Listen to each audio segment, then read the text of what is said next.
Structure and Bonding of Elements and Compounds, Part 1. This two-part video explains why there are only 4 possible structures that form when elements bond: molecular covalent, giant covalent, metallic, and ionic bonding. If you want to know more about each individual bond, you can click on these videos. Atoms bond if there is space in their outer electron shells for more electrons. Thus, the noble gases with their full outer shells don't easily form bonds. In an atom, the inner complete shells of negatively charged electrons are held tightly by the positively charged protons in the nucleus. However, these inner electrons will shield some of this nuclear charge from the electrons in the outer shell, which will only feel this excess charge. Thus, in chlorine, the inner 10 electrons will cancel out or neutralize the effect of 10 of the protons. So the outer 7 electrons feel an effective charge of just 7+, holding them in their outer shell.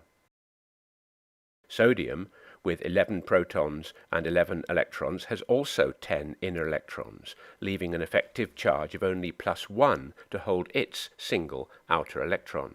Thus we see why non-metals with nearly full shells hold on to their electrons more strongly than metallic elements with nearly empty shells. We also see why atoms bond. If there is a space in their outer shells, electrons from other atoms can be attracted in by this effective nuclear charge, but only until the shell is full. So let's start with the periodic table of elements, omitting the noble gases, and this last row of radioactive elements from our periodic table. Note that hydrogen, with its half-filled shell of electrons, heads up group 4, as well as being in group 1, with its 1 outer electron, and group 7, with 1 electron missing. Here are all the very reactive metals, like potassium. Here are all the very reactive non-metals, like oxygen and chlorine. In between, the elements gradually change from being metallic to non-metallic, with some, like silicon and germanium, neither one nor the other.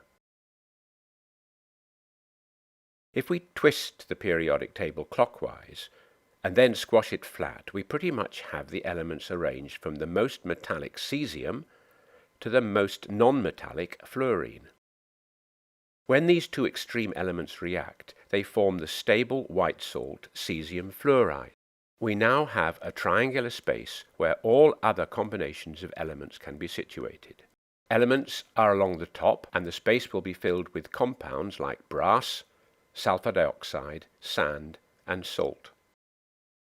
By considering the reaction between pairs of elements like this, we will show in part 2 of this video that there are only 4 types of bonding possible.